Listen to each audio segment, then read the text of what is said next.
তো বন্ধুরা, আপনারা মোবাইলের স্ক্রিনে একদিকে বোনকে দেখতে পাচ্ছেন আর অপর দিকে ভাইকে দেখতে পাচ্ছেন। তো এই ভাই বোনকে ভালো করে দেখুন, তারপরে কি আপনারা বলতে পারবেন এখানে এই দুইজনের মধ্যে কে আগে মারা যাবে? এটি বলার জন্য আপনাদের 10 সেকেন্ড সময় দেওয়া হলো।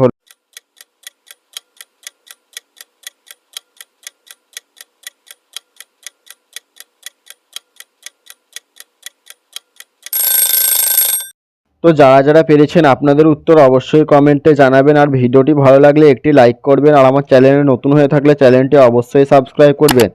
তো যারা যারা পারেননি, চলুন আমি আপনাদের উত্তরটি বলে দিই। তো দেখুন, এখানে উপর থেকে পড়লে, ঘাসেতে পড়লে মানুষকে বেশি লাগে না, আর জলের মধ্যে পড়লে জলটা মানুষের বুকেতে আঘাত করে, এই জন্য এখানে ভাইটি মারা যাওয়ার বেশি চান্স রয়েছে, এই মানে ভাইটি এখানে আগে মারা যাবে।